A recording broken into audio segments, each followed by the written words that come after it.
Assalamualaikum warahmatullahi wabarakatuh. Salam sejahtera dan selamat petang. Kita jumpa lagi dalam siaran Garasi 17 November 2021. Tuan-tuan pun tahu kata hari ini dah viral mengenai R0 kita yang kembali kepada 1.05.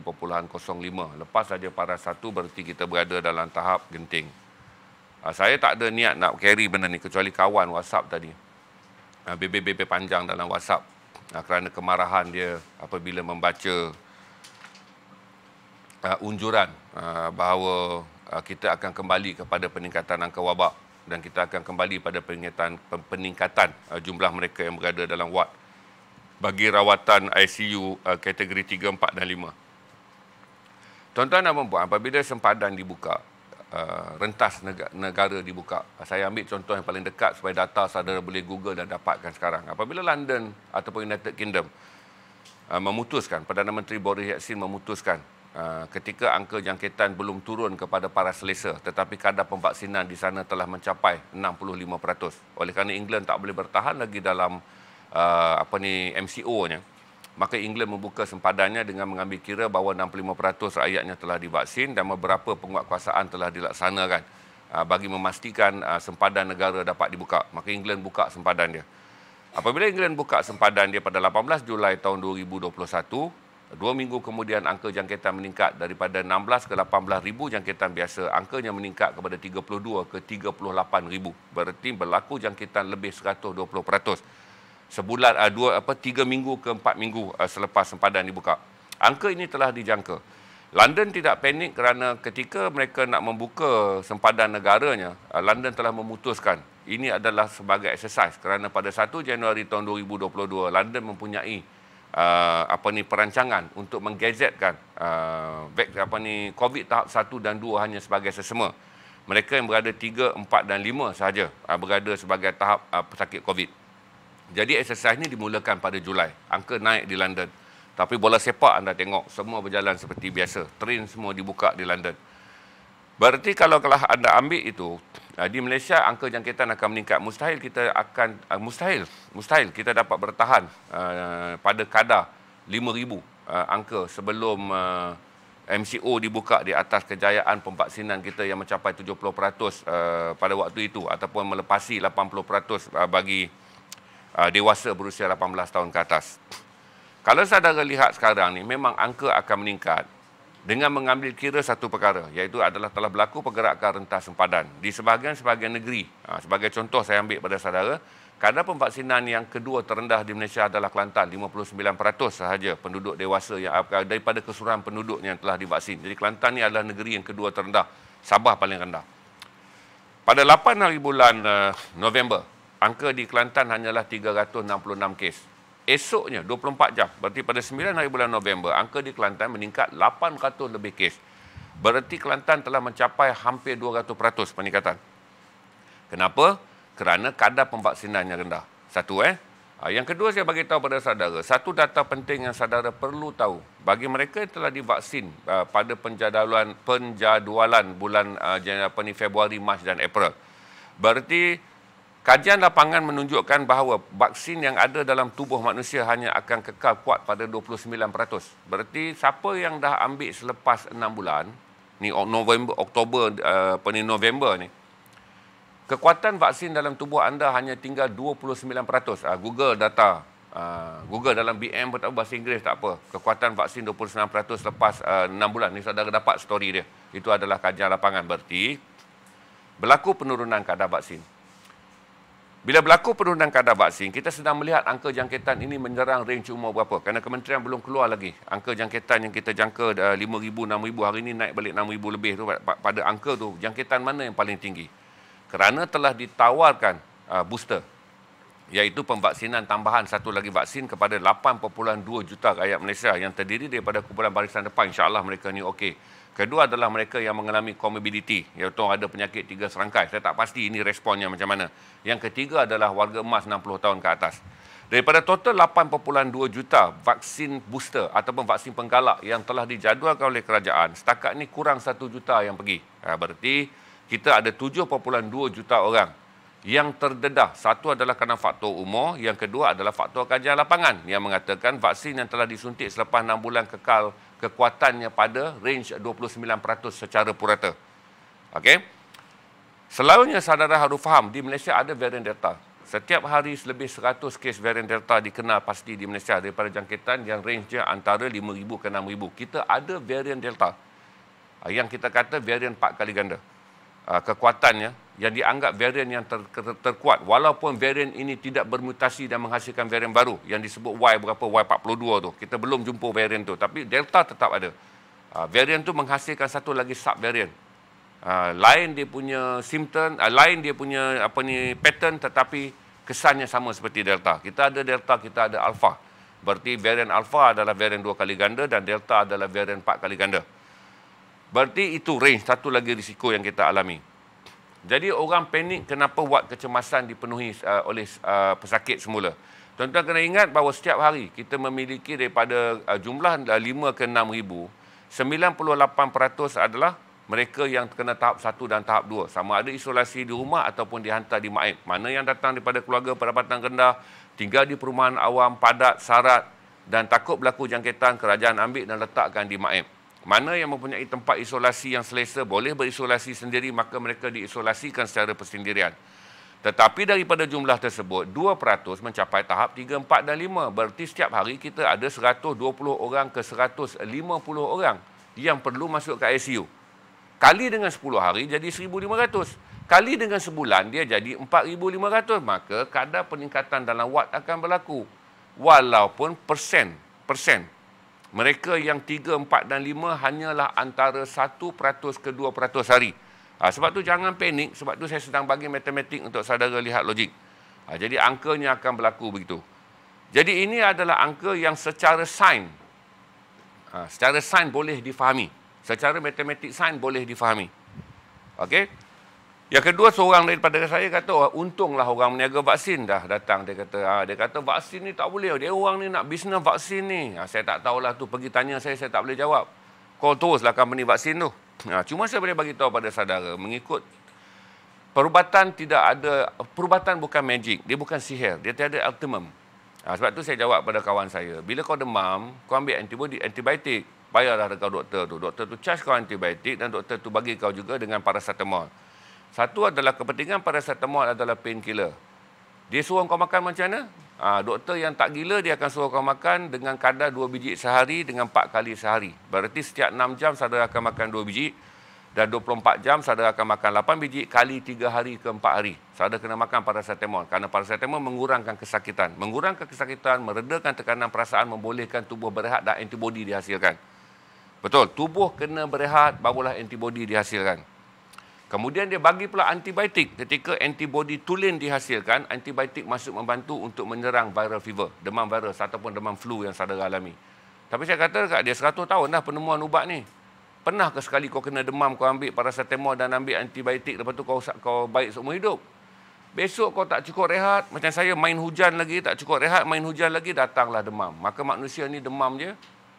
Setahun 2-3 kali bagi orang yang lemah macam saya, ataupun 10 tahun 2-3 kali bagi orang kuat macam saudara. Maka walaupun demam panas ataupun flu adalah wabak yang dikesan daripada tragedi 1918 ke 1920 dipanggil Spanish flu dan flu biasa tu, belum ada satu jenis ubat yang boleh menyelesaikan penyakit itu secara tuntas. Betul saya kata, sama ada booster ni kena buat ataupun tak kena buat, penemuan sains setakat ini limit begitu. Lepas tu saya dapatlah satu idea. Kerana dia datang baru ni pakai iPhone X Plus. Saya kata kau tak maki pula iPhone tu. Kenapa tu dia tak keluar iPhone 16 Plus supaya kau beli sekali je. Bila kau berbelanja benda-benda yang kau rasa so easy going dan I'm look so rich, kau boleh baca pula tu lepas 6 bulan kau baca iPhone 5, iPhone 6, iPhone 6 Plus segala macam. Di mana kau tak pernah menjerit pun kepada iPhone tu. Kenapa tu tak buat keluar iPhone 100 Plus? Supaya aku boleh pakai iPhone ni 100 tahun baru tukar. Berarti dalam teknologi pun begitu je. Tapi dia spend dekat iPhone, dia tak marah tuan. Dia spend dekat vaksin, dia marah. Walaupun vaksin free. Mentalitinya begitulah. Begitu juga teknologi. Kerana sains perubatan adalah berasas juga dengan teknologi, di mana penemuan manusia mencapai kemajuan secara berkala. Tu saya kata dekat dia, kata kena fahamlah ini adalah pencapaian berkala. Oh, ini adalah agenda Yahudi. Saya kata tak apalah, baikilah sistem pendidikan kita supaya besok orang Melayu dan orang Islam yang menguasai makmal sains. Saya kata dekat dia, kena sabarlah. Kerana apa yang dilakukan oleh orang Barat membaca perubatan Islam pada abad yang ke-12 hingga abad yang ke-14, menyalinkan semula semua teks-teks perubatan Islam yang hebat yang ditulis dalam bahasa Arab, bahasa Parsi, ketika Empire Andalus dan juga Empire Osmaniyah telah diteliti oleh Barat pada abad keluar daripada kegelapan, iaitu abad 13, 14, dan akhirnya Barat menguasai dunia pada abad ke-16 dan menjadi peneraka sains pada abad yang ke-19. Jadi saya kata ulanglah balik, tak ada jalan yang cepat. Itu saya nak brief dengan saudara supaya saudara faham matematik dia dan berhati-hati. Ini bukanlah matematik penyerahan. Pastikan saudara yang terutama di Lembah Kelang jangan take for granted kerana Kuala Lumpur mencatatkan juga rekod dengan 119% kadar kemasukan ke hospital yang meningkat. Lembah Kelang kembali kepada paras 1,500 jangkitan sehari dan Kuala Lumpur berada antara 300 ke 600 kes sehari. Lembah Kelang, Kuala Lumpur campur dengan Selangor, Putrajaya menyumbang 2,000 kes sehari. Berarti masih lagi Kuala Lumpur menjadi penyumbang 30 ke 33% jumlah kes jangkitan harian. Jadi walaupun hidup perlu diteruskan dalam kelangsungan apa yang kita sebut living with COVID ni, berpada-pada. Berarti aktiviti yang perlukan, aktiviti yang boleh dielakkan sekiranya dia dilakukan dalam keadaan tak perlu tetapi mendedahkan diri anda kepada jangkitan, elakkan.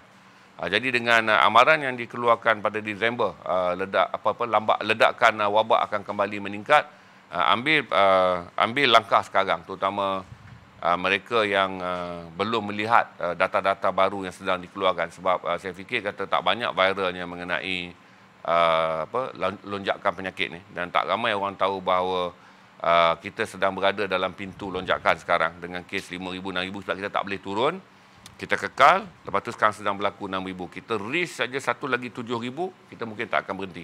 Tapi pakar sains yang telah melihat kajian data telah memaklumkan bahawa Disember akan berlaku lonjakan kes. Mereka tidak menyatakan sama ada kita akan melangkau 5 digit, tetapi yang pastinya, kalaulah setiap hari kita menyumbang 120 orang ke 150 orang yang berada pada tahap 3, 4 dan 5, berarti satu bulan kita akan ada 4,500 orang yang memerlukan ward ICU. Berarti angka ICU yang menjadi indeks tentang Pelan Pemulihan Negara fasa 1, 2, 3 dan 4 tu, sekiranya angka ICU itu melampaui 70% di negeri-negeri yang mempunyai had ICU, berarti ada kemungkinan negeri itu akan berundur fasanya. Kerana jumlah katil ICU adalah menjadi kayu ukur sesebuah negeri diberi fasa 3 dan fasa 4. Jadi berhati-hati supaya ketika kita masih boleh melangkah untuk menikmati kebebasan bagi tujuan pertama adalah ekonomi. Ingatlah, tujuan pertama adalah ekonomi. Tujuan kedua adalah untuk menghidupkan kembali sumber pekerjaan. Dan tujuan yang ketiga adalah sosial dan rekreasi. Jadi sosial dan rekreasi ini kalau boleh jaga dulu. Jaga dulu supaya sekurang-kurang hal yang lebih penting, iaitu menyediakan nasi dalam pinggan, kita utamakan bagi merancangkan ekonomi.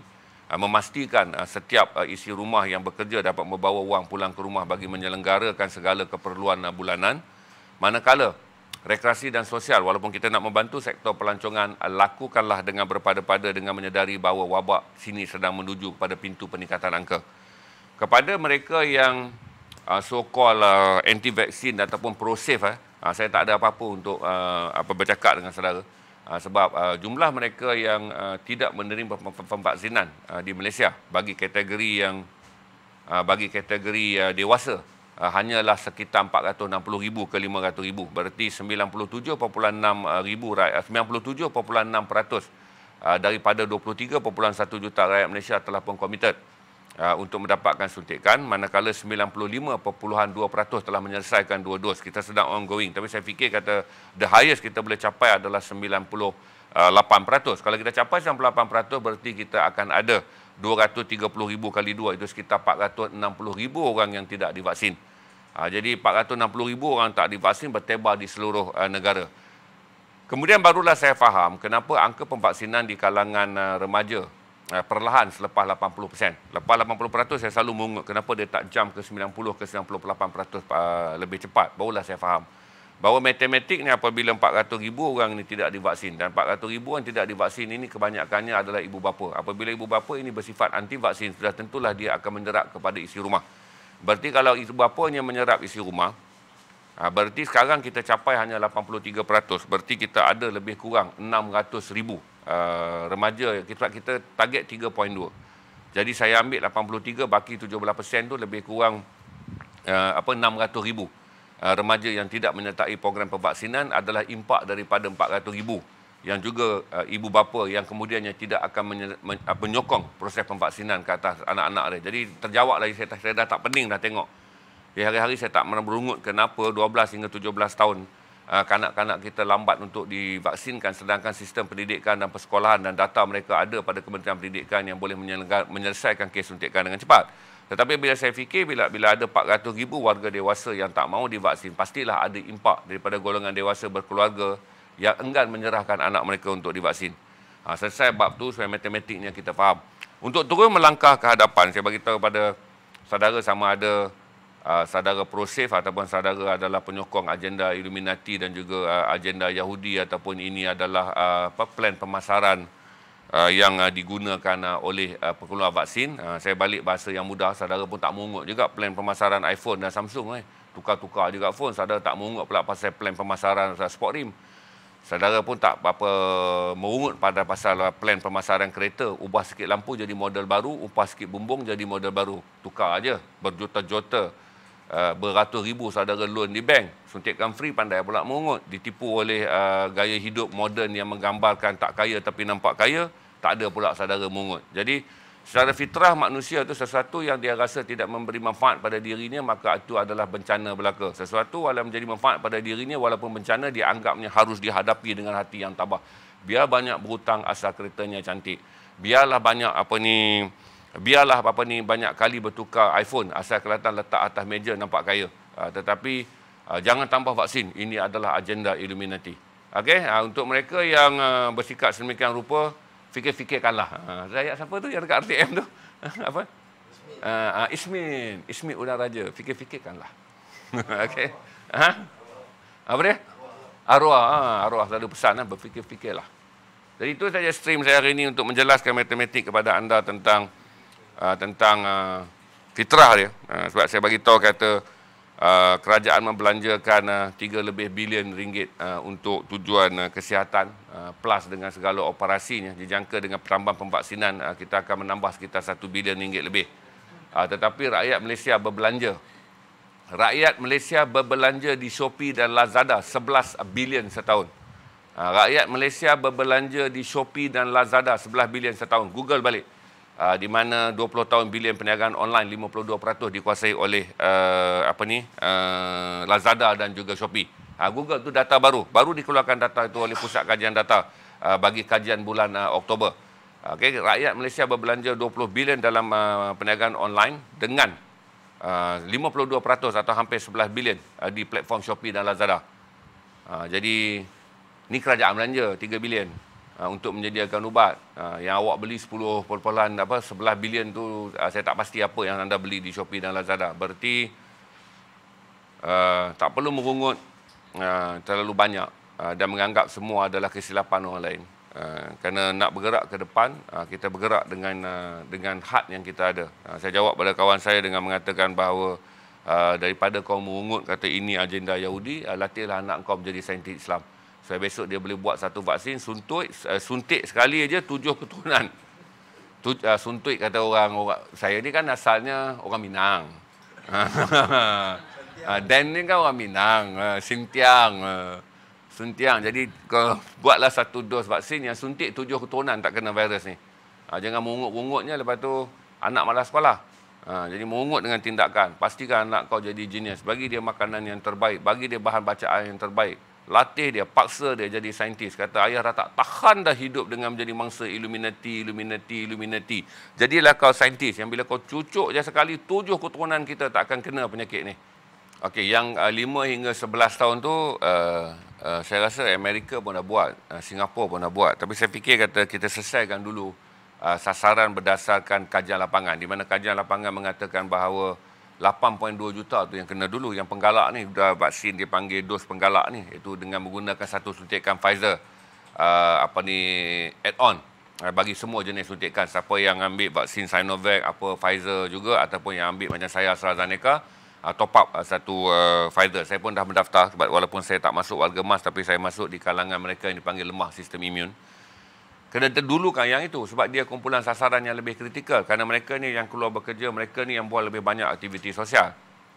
Kemudian kita dah ada 12 hingga 17 tahun. Data juga menunjukkan kadar yang menyerang pada kanak-kanak ni adalah rendah.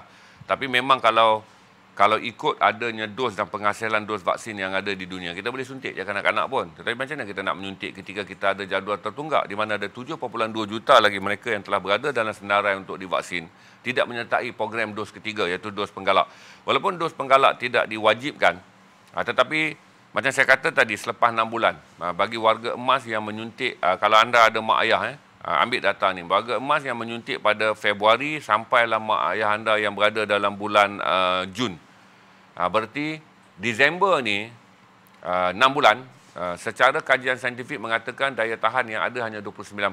29% tinggal ditambah lagi umur yang meningkat, di mana daya tahan tubuh yang lemah mendedahkan lagi mereka untuk dijangkiti, walaupun mungkin 29% tetap akan menjangkitkan pada tahap 1 dan 2, jadi remind supaya ambillah dos penggalak. Bila ambil dos penggalak, sekiranya dia mampu meningkatkan kembali dengan satu suntikan kita kembali kepada paras 50% atau 60%, itu angka yang lebih baik untuk kita bertahan ketika varian Delta, varian Alpha dan juga virus biasa masih lagi bergerak di Malaysia.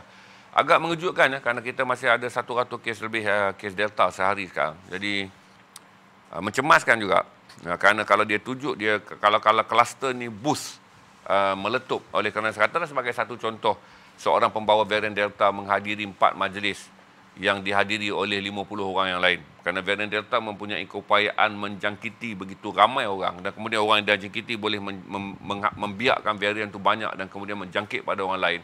Maka kluster Delta yang terhasil dalam majlis-majlis pertemuan akan menjadi ancaman. Itu yang saya risau kerana kita membenarkan aktiviti sosial sekarang. Tapi kalau nak stop tak boleh. Kerana adalah tidak adil bagi mereka yang berada dalam sektor sosial dan sektor rekreasi yang terencat ekonominya dah lebih daripada 18 bulan. Tapi kita buat dengan saya katakan tadilah patuhi SOP. Pastikan kalau tak perlu jangan hadiri. Macam orang macam saya ni. Bila tengok varian ni terpaksalah berhenti memancing. Walaupun saya milih memancing bersendirian dan berada di tempat yang saya tak kontak dengan orang. Sentiasa memakai penutup muka. Tapi saya fikir dia bukanlah keperluan pada waktu sekarang. Jadi saya akan kena berhenti mancing dengan melihat kepada angka varian Delta yang juga tinggi di Lembah Kelang. Jadi untuk seorang yang mempunyai badan yang sangat lemah dari segi proses imun, saya kena berhati-hati bahawa saya mungkin telah pun berada pada kurang daripada 29%. Satu adalah kerana faktor saya disuntik pada Ogos, berarti luput tarikh pada saya adalah Februari. Jadi kalau Februari mengikut data lapangan saya ada 29%. Tetapi oleh kerana saya seorang yang lemah imun, berarti saya mungkin tinggal 15%. Jadi saya memerlukan booster berdasarkan logik matematik tersebut.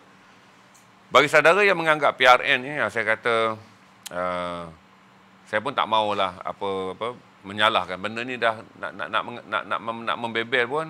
4 Abdul telah menyebabkan berlaku pilihan raya. Sebab tu ni negara kita yang hebat ni, 4 orang buat kacau dah cukup dah untuk 495,000 orang kena keluar mengundi.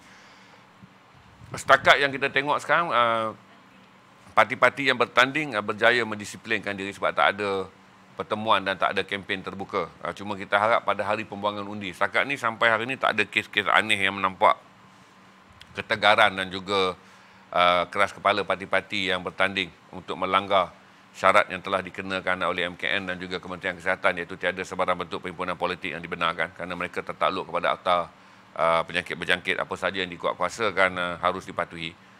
Cuma pada hari pembuangan undi saja apabila 465,000 orang keluar, kalaupun 60% ataupun 70% keluar, angkanya masih mencapai tahap 400,000 orang ataupun 350,000 orang di Melaka. Jadi bila berada di pusat mengundi, itu yang kita harap bahawa pada 20 hari bulan tidak ada kluster yang dipanggil sebagai kluster pusat mengundi. Jadi soal setakat kempen ni nampak gayanya alhamdulillah, di mana tiada kempen khusus dibuat, di mana calon-calon hanya pergi ke tempat sarapan pagi yang memang dah dibenarkan orang bersarapan. Dia muncul di kawasan-kawasan yang telah dibenarkan orang berhimpun, tetapi menghimpunkan orang untuk tujuan mendengar kempen politik adalah tidak dibenarkan. Saya tak fikir kata kluster Melaka, saya fikir kata kehidupan harian itu sendiri. Macam saudara tengok semalam saya kata dari segi perundangan apa yang berlaku di Sunway Piramid. Ombak yang saudara viralkan dengan mengatakan bahawa mana SOP keluasan kawasan telah menunjukkan bahawa jumlah mereka yang berada di situ telah memenuhi SOP. Tetapi tuan-tuan, bukanlah matematik ukuran. Sebab tu saya kata kalau kita rakamkan dekat Sungai Gabai, kita rakamkan dekat Taman Templar, kita rakamkan dekat tempat-tempat yang orang so-called marhain, perangainya sama, terojol, gede-gede juga dalam air tu. Cuma disebabkan memviralkan Sunway Piramid lebih sensasi, mencetuskan kemarahan dan untuk mencela-cela golongan kayangan yang banyak duit. Maka lebih seronoklah kita menghina kerana kita mendapat peluang untuk menghina dan mencela-cela orang di atas.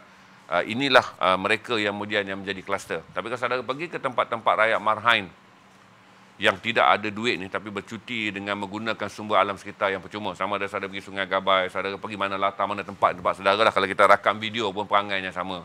Kan ini bukanlah soal duit tapi adalah soal fitrah manusia. Apabila dia sampai satu tempat, dia meraihkan kegembiraan adalah selalunya mencuaikan kita. Itu fitrah. Setiap kali anda gembira, dan kegembiraanlah yang akan mencuaikan anda. Saya fikir kata apa yang berlaku di Sunway Piramid, walaupun dari segi perundangan berdasarkan luas kawasan dan juga penjarakan sosial diukur pada luas kawasan, masa kata kementerian tidak salah. Tetapi janganlah bergantung kepada surat saman. Yang saya sedang nasihatkan saudara ni bukan nasihat untuk elak saman. Nasihat adalah untuk kita bersama-sama kembali kepada kempen Stay Safe, amalkan penjarakan dan juga pemakaian topeng pelitup muka, untuk memastikan bahawa bukan kita menjadi mangsa viral, tetapi kita menjadi mangsa virus. Jadi jangan berhenti daripada berfikir tentang mangsa viral ni. Dia tak bahaya mangsa viral ni. Yang paling penting adalah mangsa virus. Okey? Itu je lah saya jawab dua benda tu kan. Dia tanya dua-dua, saya jawab tu je lah. Saya tak fikir kata PRN ni, saya fikir kata mungkin pusat daerah mengundi juga lebih banyak akan diadakan untuk proses pembuangan undi. Lebih banyak bilik-bilik pembuangan undi akan diadakan untuk mengelakkan baris yang panjang. Dan kita harap hari itu Melaka tak hujan seharian supaya aturan mereka keluar membuang undi sepanjang proses pengundian dibuka 8 pagi 5 petang ke, boleh rakyat Melaka keluar secara berperingkat-peringkat membuang undi bagi mengelakkan berlaku ketumpukan ataupun perhimpunan terlampau ramai pengundi di pusat pembuangan undi. Saya fikir itu saja yang munasabah. Dan waktu yang sama kita kena bersedia juga, Sarawak juga akan mengadakan pilihan raya kerana Sarawak juga adalah pernah menjadi negara yang mempunyai angka jangkitan yang besar ketika kluster memuncak sebelum kita buka rentas negeri ini. Jadi kita harap pilihan raya Sarawak juga berjalan dengan baik walaupun tarikh hari penamaan calon dan pembuangan undi belum diumumkan. Saya fikir sebaik saja tamat saja pilihan raya negeri Melaka 20 Oktober, saya fikir dalam 3-4 hari SPR akan mengadakan sidang media untuk menetapkan hari penamaan calon dan hari pembuangan undi bagi pilihan raya negeri Sarawak yang saya jangka akan diadakan pada Disember nanti. Kerana mandat terakhir untuk Sarawak mengadakan pilihan raya adalah pada 2 Januari 2022. Mungkinan pertengahan Disember Sarawak dah, sebelum pertengahan Disember Sarawak telah pun melalui proses pilihan raya.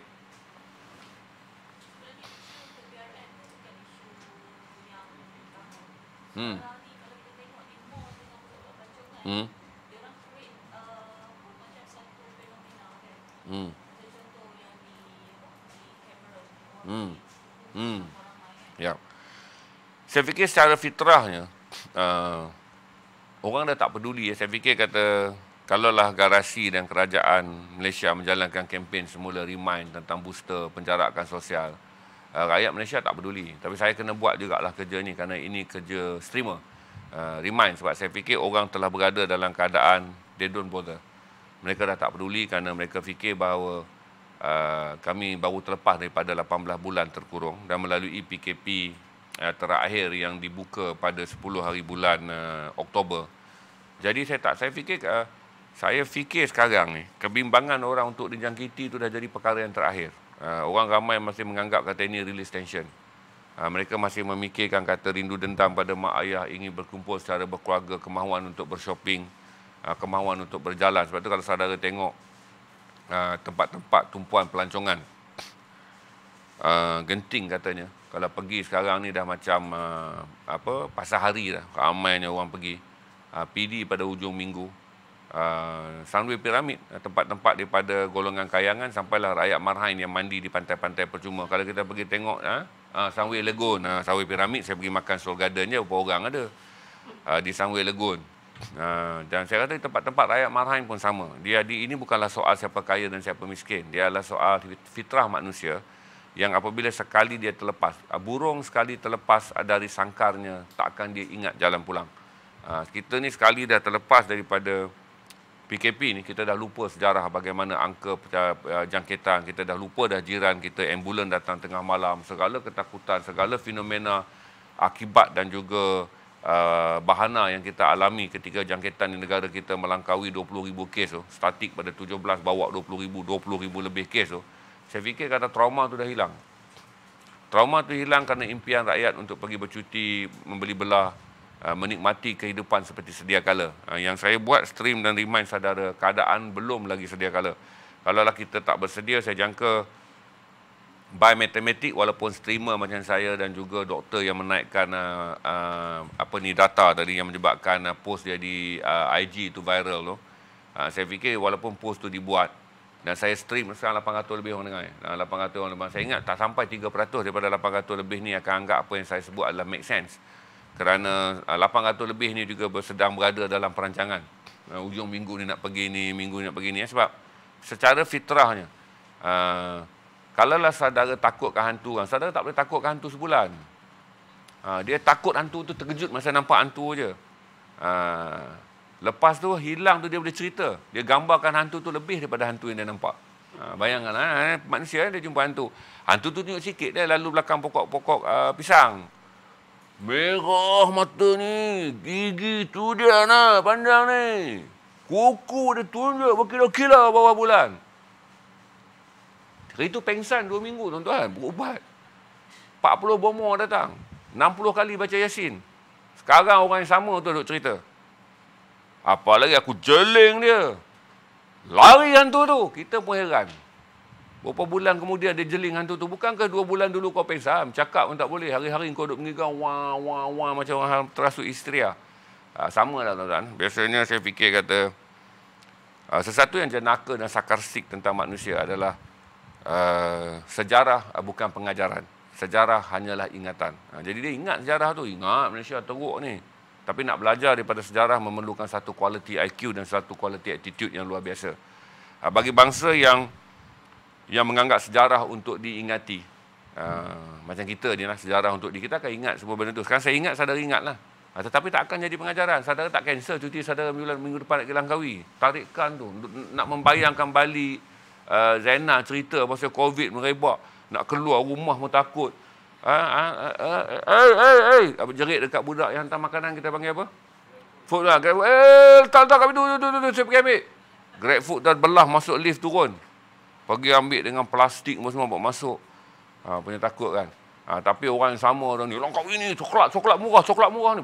Tolak masuk dia nak beli coklat. Waktu tu sometimes saya kelihatan seperti jenaka. Tapi memang manusia adalah sesuatu yang sangat melucukan. Tapi yang part saya serius dah beritahu berhati-hati. Tetapi macam saya kata biasalah, kalau habis serius kita tengok balik manusia ni, dia kelihatan seperti sangat menjenakakan lah. Saya pun fikir diri saya jenaka. Kerana saya tak pergi minum kedai kopi selama setahun lebih. Saya tak campur orang, saya sangat takut. Tapi sampai satu masa tu, kerana sebatang rod mancing, saya boleh beraninya pergi mancing. Bila saya fikir balik, saya turun pergi mancing dengan pagi tadi saya tengok kawan saya share status benda tu, saya boleh fikir macam mana saya boleh buat keputusan untuk pergi memancing.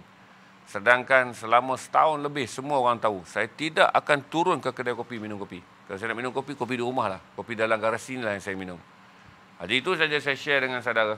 Manusia adalah makhluk yang mengingati sejarah. Tetapi mengingati sejarah belum pasti mempelajari sejarah. Mempelajari sejarah belum tentu menginsafi sejarah. Sebab itu kadang-kadang, apakah makhluk yang paling bersedih di dalam dunia? Makhluk itu adalah sejarah. Kerana dia telah mencipta sesuatu, sama ada yang buruk atau yang baik pada manusia. Dia jarang dikenang dengan baik. Jadi sejarahlah makhluk yang menangis setiap hari. Kerana walaupun pada satu masa dia telah mencipta kepada manusia pengajaran, buruk dan baik, tapi dia jarang diingati. Seperti mana ia pernah berlaku. Jadi, saya anggap kata, harap-harap. Saya pastilah yang mana nak pergi beli coklat Langkawi tak akan batalkan. Yang mana nak buat birthday anak dia, tetap meneruskan jemputan.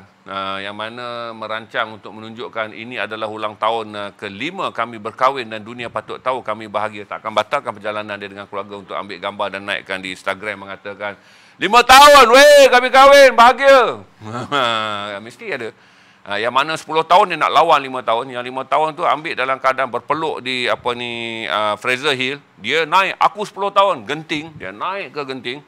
Lagi tinggi sebab aku dah 10 tahun. Datang satu kawan, aku 11 tahun. Dia naik puncak genting, naik pula atas bumbung hotel paling tinggi di genting.